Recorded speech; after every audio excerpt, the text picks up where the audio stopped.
อูจือฉีลิงปีศาจที่ทำน้ำท่วมอาจจะเป็นต้นแบบอีกตัวของหงอคงก่อนไซอิ๋วนอกจากหนุมานก็ได้หลังจากคลิปก่อนพูดถึงหนุมานและหงอคงไปแล้วเรื่องนี้เนี่ยนักวิชาการจีนและตะวันตกเนี่ยคุยกันยาวเลยครับแถมยังมีหลายกระแสด้วยเกี่ยวกับอิทธิพลของไซอิ๋วทั้งกระแสที่บอกว่าหงอคงมาจากต่างชาติหรือว่านิทานในจีนหรือไม่ก็ลิงลูกผสมเรื่องราวของอูจือฉีจะเป็นวานอนชนิดไหนคลิปนี้มีคำตอบครับโดยอูจือฉีหรือบางที่เรียกว่าอูจือจือเป็นพญาวานอนที่อยู่ในเรื่องเล่าแถวแม่น้ำหวยเหอเป็นแม่น้ำทางภาคตะวันออกของประเทศจีนโดยอยู่ตรงกลางระหว่างแม่น้ำเยียงซีเกียงกับหงเหอเป็นวานอนที่มีฤทธิ์มากควบคุมสายน้ำทำให้เกิดน้ำท่วมได้โดยตำนานวานอนปีศาจอูจือฉีค้นพบครั้งแรกในวรรณกรรมแนวพินิหารต่างๆชื่อว่าหลี่ทังแต่งโดยหลี่กงจั่วมีการเล่าถึงคัมภีร์กูเย่ตู่จิงเป็นคัมภีร์โบราณว่าด้วยขุนเขาและแม่น้ำศักดิ์สิทธิ์ที่บรรยายถึงเหตุการณ์ในราชโศกยงไท่ในยุคถังจัดอยู่ในกลุ่มชนชีที่แปลว่านิยายสั้นมหัศจรรย์โดยหลี่ทังได้รับรายงานจากชาวประมงว่าพบสายโซ่เหล็กขนาดยักษ์ที่ดูเหมือนจะไม่มีจุดสิ้นสุดจมอยู่ใต้น้ำจึงได้ระดมกำลังคนและใช้วัวกว่า50ตัวลากสายโซ่ขึ้นมาและพบว่าเป็นไททันลิงยักษ์สูงกว่า5จ้างหรือว่าประมาณ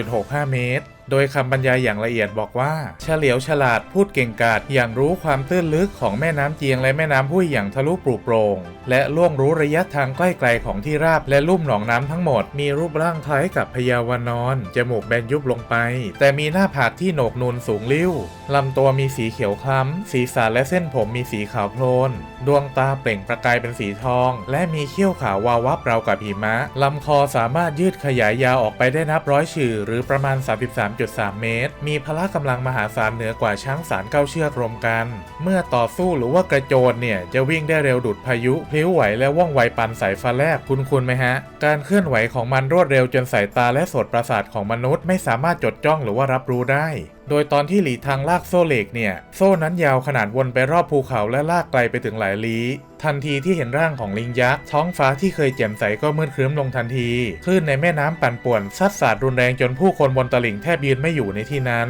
ไททันลิงยักษ์ได้โผล่ขึ้นมาโดยที่ตาทั้งสองข้างยังปิดสนิทอยู่และสงบนิ่งเหมือนเพิ่งตื่นมาจากการจำศีลนับพันปีเมื่อมันค่อยๆลืมตาขึ้นแสงจากดวงตาของมันสว่างวาบราวกับสายฟ้าแลบและกวาดสายตามองฝูงชนเหล่านั้นผู้คนนับหมื่นที่มุงดูอยู่เนี่ยถึงกับขวัญหนีดีฟอร์และวิ่งหนีตายกันโอลหม่านใหญ่เลยแม้แต่ขุนนางอย่างหลี่ทังและทหารกล้าก็ยังตัวสั่นทำอะไรไม่ถูกนะฮะเมื่อมันมองดูก็เอามือลูบคอและจมูกอย่างรู้สึกรำคาญประมาณว่าใครมาเอะอะโวยวายแถวนี้กันนะจากนั้นมันก็ส่งเสียงร้องคำรามอย่างน่ากลัวแล้วจึงสะบัดตัวลากโซ่และเหล็กและวัว50ตัวดำดิ่งกลับลงสู่ก้นแม่น้ำอย่างง่ายดายจากนั้นคลื่นลมก็สงบลงทันทีทิ้งไว้แต่ความว่างเปล่าต่อหน้าผู้คนและหลี่ทังและไม่มีใครได้พบเห็นมันอีกเลยครับคือในเรื่องหลี่ทังอูจือฉีไม่ได้ทำใครตายนะฮะเพียงแต่รำคาญมนุษย์เท่านั้นก็เลยคำรามแสดงอำนาจและกลับไปในน้ำแค่นั้นครับต่อมาได้มีบันทึกร่วมสมัยชื่อว่าถังกัวซือปู่ของหลี่เจ้าจะเป็นแนวบันทึกประวัติศาสตร์แนวปากินนากะเรียกว่าปีจี้เซียวซัวเป็นบันทึกเหตุการณ์ตั้งแต่สมัยของพระเจ้าถังเสวียนจงไปจนถึงพระเจ้าถังมูซ่งโดยมีอธิบายเรื่องหลี่ทางปราบอสูรน้ำใต้เขาเต่าไว้ด้วยโดยอธิบายว่าแท้จริงวานอนปีศาจตัวนี้เป็นสัตว์อสูรอยู่ในตำนานซานไห่จริงคำบรรยายบอกว่ามีอสูรน้ำที่ชอบทำร้ายผู้คนพระเจ้าต้าหวีจึงจับมันขังไว้ในภูเขาชื่อของมันคืออูจือฉี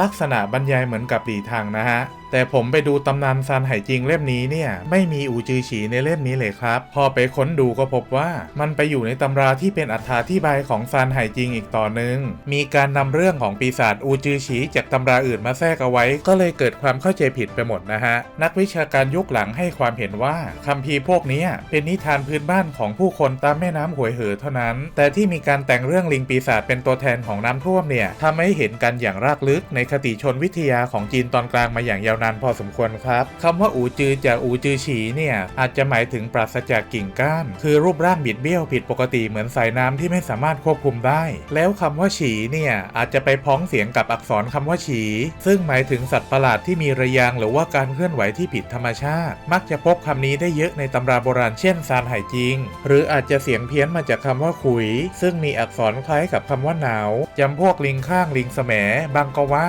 ลิงจมูกเชิดขนสีทองครับกับอักษรอีกตัวคือคำว่าโหใช้เรียกวานอนหรือว่าลิงแบบทั่วๆไปเป็นการเติมหมวดสัตว์ไปข้างหน้าของอักษรหนาวลองดูภาพนี้นะครับคำว่าโหเนี่ยไปพ้องเสียงกับโหที่แปลว่าขุนนางพอดีครับ ทำให้คนจีนมองว่าลิงเป็นสัตว์มงคลอีกด้วยวานอนปีศาจอาจจะมาจากลัทธิชาแมนที่บูชาผีพวกสัตว์ป่าหรือว่าเทพเจ้าเจ้าแม่แห่งแม่น้ำในท้องถิ่นเดิมเป็นลักษณะบูชาเพื่อเอาใจไม่ให้โกรธป้องกันไม่ให้เกิดภัยธรรมชาติเช่นน้ำท่วมเป็นต้นซึ่งตัวอูจือฉีเนี่ยมาจากการแทนเหตุน้ำท่วมใหญ่ในยุคก่อนประวัติศาสตร์ช่วง 1920 ปีก่อนคริสตกาลในยุคของต้าหวี่ก็เป็นได้โดยต้าหวี่เป็นผู้หยุดน้ำท่วมเป็นเวลา 13 ปีในบันทึกประวัติศาสตร์จีนฉบับย่อเขียนโดยหลี่เฉียนโดยหวี่ได้บริหารจัดการน้ำด้วยการขุดลอกคลองและเบี่ยงทิศทางน้ำระบายน้ำจากแม่น้ำเหลืองให้ออกสู่ทะเลได้สำเร็จชาวบ้านจึงกลับมาเพาะปลูกได้อีกครั้งต่อมาก็เลยเอามาเล่าเป็นนิทานพื้นบ้านแล้วก็ใส่อภินิหารไปในภายหลังนะฮะโดยในเวอร์ชันนิทานปรากฏในบันทึกไท่ผิงกวางจี้คัดลอกมาจากเอกสารโบราณยุคราชวงศ์ถังชื่อว่าหลงมู่เสียนฐานที่แปลว่าเรื่องเล่ายามว่างในกระโจมทหารบันทึกโดยเว่ยเสวียนเรื่องย่อคร่าวๆมีอยู่ว่าต้าหวี่ตอนนั้นเนี่ยได้เดินทางมาจัดการน้ำที่ภูเขาถงไปและได้พบกับเทพประจำแม่น้ำหวยเหอ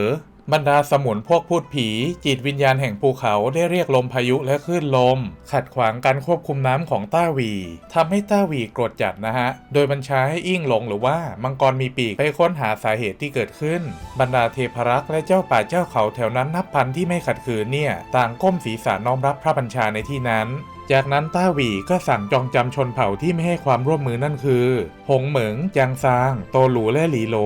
เมื่อเคลียร์พวกสมุนกี้ได้แล้วเนี่ยอูจือฉีที่เป็นตัวบอสจึงปรากฏตัว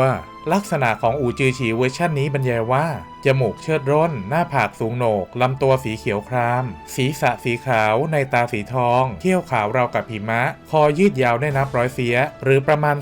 33.33 เมตรพละกำลังมหาศาลเหนือกว่าช้าง9เชือกเจรจาโต้ตอบได้คล่องแคล่วล่วงรู้ความลึกตื้นของภูมิภาคเจียงหวยเป็นอย่างดีและรู้ระยะใกล้ไกลของที่ราบและที่ลุ่มเป็นอย่างดีสู้เท่าไหร่ก็เอาไม่ลงสักทีนะฮะต้าหวี่จึงเริ่มส่งขุนพลเทพถงลู่เทพแห่งลมไปสู้คนแรกแต่ว่าสู้ไม่ได้จึงส่งอูมู่โหยไปสู้ก็ยังแพ้อีกจึงได้ส่งขุนพลเทพเกิงเฉินไปสู้และปราบเจ้าลิงยักษ์ได้สำเร็จนะฮะเมื่อบรรดาพวกพูดผีปีศาจต้นไม้พรายน้ำผีสางนางไม้และปีศาจหินแถวนั้นต่างร้องโหยหวนและวิ่งมารวมตัวนับพันเพื่อหวังชิงตัวอูจือฉีกลับมาเนี่ยเกิงเฉินจึงได้ใช้ทวนวิเศษและพลังอำนาจขับไล่บริวารปีศาจของมันทั้งนกฮูกต้นไม้ปีศาจรวมถึงวิญญาณขุนเขาไปจนหมดสิ้นเป็นเพราะเกิงเฉินใช้สายฟ้าก็เลยชนะธาตุน้ำนะฮะจากนั้นจึงให้นำโซ่เส้นใหญ่มาล่ามคอมันไว้แล้วนำตัวไปในประเทศจองจำไว้ใต้ฝ่าเท้าแห่งกุยซานหรือว่าเขาเต่าในเมืองหวยอินเพื่อให้หวยเหอไหลลงสู่มหาสมุทรได้อย่างสงบสุขนับแต่นั้นครับ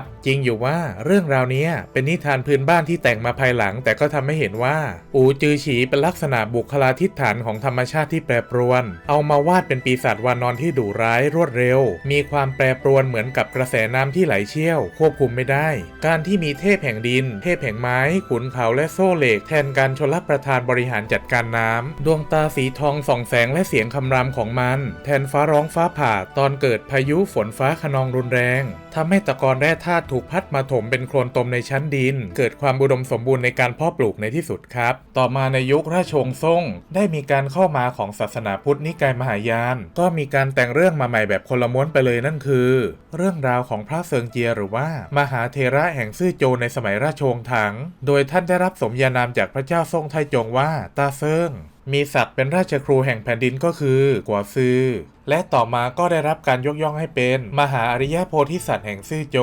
ชาวบ้านต่างเชื่อว่าท่านเป็นร่างอวตารของพระกวนอิมในการช่วยดับทุกข์เข็ญและปราบมารส่วนอูจือฉีนานวันเข้าบางท้องถิ่นก็เรียกเพี้ยนเป็นอูจือจือและก่อนเหลือจือฉีจนกลายเป็นสุยหมู่ที่หมายถึงเจ้าแม่แห่งแม่น้ำแล้วคำว่าสุยหมู่เนี่ยแปลว่าแมงกระพุนในภาษาจีนจึงมีความเชื่อว่าเป็นนางพญาแมงกระพุนสุยหมู่นะฮะเกิดจากการเรียกอูจือฉีกลายเป็นหมู่จือฉีจากปีศาจลิงธาตุน้ำก็มากลายเป็นเจ้าแม่แห่งน้ำที่เป็นสาเหตุน้ำท่วมไปซะงั้นครับและมีนิทานพื้นบ้านชื่อว่าพระเซิงเจียปราบนางสุยหมู่ซึ่งเป็นคนเดียวกับพระกัวซือหวังในไซอิ๋วเรื่องย่อก็คือนางพญาสุยหมู่ได้ใช้หาบตักน้ำวิเศษที่สามารถกักเก็บน้ำจากแม่น้ำทั้ง5และทะเลสาบทั้ง4มาไว้ด้วยกันเพื่อทำให้เกิดน้ำท่วมครั้งใหญ่ใส่เมืองซื่อโจสาเหตุบ้างก็ว่าถูกบัณฑิตหลอกขโมยไข่มุกแหวกน้ำบ้างก็บอกว่าเกลียดความช่อฉนของเจ้าเมืองก็เลยคิดแก้แค้ ค้นในที่นั้นพระเซิงเจียอยู่ที่วัดในเมืองซื่อโจพอดีได้ใช้ยานอย่างรู้ล่วงหน้าถึงเจตนาร้ายของนางจึงได้แปลงเป็นพ่อค้าขายหมี่มาดักรอนางอยู่ริมทางบางเวอร์ชั่นบอกว่าให้ลูกศิษย์เอกเป็นคนทำนะฮะไม่ว่าจะใครทำก็แล้วแต่เอาเป็นว่าเมื่อนางสุยหมู่เดินหับถังผ่านมาด้วยความเหน็ดเหนื่อยและหิวโซนั้นพอนางเห็นร้านขายหมี่ก็แวะมาสั่งกินทันทีพระเซิงเจียจึงรีบทำหมี่วิเศษให้ในที่นั้นโดยแปลงเส้นหมี่มาจากโซ่เหล็กกล้าที่ไร้มนต์พรางตาเอาไว้ส่วนน้ำแกงก็เสกมาจากน้ำทองแดงหลอมเหลวจากนั้นก็มอบให้นางกินเข้าไปเมื่อนางสุยหมู่กินเข้าไปอย่างอร่อยเนี่ยเส้นหมี่ก็ถูกแอคทีเวตกลายเป็นโซ่เหล็กภายในท้องและทะลุอวัยวะภายในของนางในทันทีโซ่เหล็กได้รัดตึงอยู่ภายในร่างกายของนางและแทงทะลุกระดูกไหปลาร้าและยิ่งดิ้นเนี่ยโซ่ก็ยิ่งรัดแน่นเมื่อโดนสะกดจุดศูนย์รวมพลังไม่สามารถรีดเร้นพลังวัดใช้เวทมนต์หรือว่าใช้วิชาแปลงกายหลบหนีไปได้โคตรโหดเลยนะฮะเมื่อสยบนางสุยหมู่ได้แล้วพระเซิงเจียจึงได้ลากโซ่เหล็กที่ออกมาจากปากของนางนำตัวนางไปจองจำไว้ใต้บ่อน้ำลึกที่อำเภอสุยอี้ใต้ฐานเจดีย์โดยผนึกไว้ในบาดาลใต้เขากุยซานไว้นับแต่นั้นที่เดียวกับที่ขังอูจือฉีนะฮะการต่อสู้ดังกล่าวทำให้เกิดทะเลสาบหงเจ๋ออยู่ที่เมืองหวยอันมณฑลเจียงซูตราบจนปัจจุบันครับเรื่องเล่าของนางพญาสุยหมู่เนี่ยมีต่างกันไปตามท้องถิ่นหรือว่าบทงิ้วนะครับผมด้วยเหตุนี้จึงเกิดศาลเจ้าและบ่อน้ำศักดิ์สิทธิ์มากมายในบริเวณเขากุยซานเช่นบ่อน้ำลำโซ่ที่เชื่อว่าเป็นที่ไว้ขังนางสุยหมู่หรือว่าอูจือฉีหรือบางท้องถิ่นก็จับยำรวมกันนะฮะบอกว่าอูจือฉีเนี่ยเป็นลูกน้องของสุยหมู่เหนียงไปเลยซึ่งในเรื่องไซอิ๋วของอูเฉิงเอินก็ได้หยิบเอาตำนานนี้ไปอ้างอิงตอนที่หงอคงมาขอร้องพระโพธิสัตว์กัวซือหวังให้ไปช่วยปราบคิ้วเหลืองจากคำแนะนำของเทพเวรประจำวันบอกว่าพระกัวซือหวังเพิ่งปราบนางพญาสุยหมู่ไปนะฮะจำได้ไหมฮะพระเซิงเจียมีตำแหน่งกัวซือคือตำแหน่งราชครูหลวงก็คือคนเดียวกันแต่ท่านอ้างว่าไปไม่ได้เพราะว่าต้องคอยกุมสุยหยวนตาเซิงคือปีศาจลิงน้ำที่เพิ่งปราบไม่ให้อาละวาดจึงให้ศิษย์เอกคือเสี่ยวจางไท่จือกับสีขุนพลไปแทนครับอันนี้ชัดเจนครับว่าอูเฉิงเอินเนี่ยใส่เรื่องของอูจือฉีที่เป็นต้นแบบหงอคงไปด้วยหงอคงก็มาขอความช่วยเหลือจากคนที่ปราบลิงที่เป็นวานอนธาตุน้ำพอดีถือว่าเป็นกิมมิคในการรวมจักรวาลก็คือให้พระก๋อซือหวังเนี่ยปราบทั้งคู่ไปเลยแทนที่คนปราบสุยหยวนต้าเซิงจะเป็นต้าหวีเรื่องนี้ทำให้เกิดการแอนตี้ในกลุ่มลัทธิหยูหรือก็คือปราดคงจืออย่างมากเพราะว่าเข้าข่ายบิดเบือนประวัติศาสตร์นะฮะโดยจูซีและหลัวปี้ในสมัยซ่งใต้ได้วิจารณ์ว่า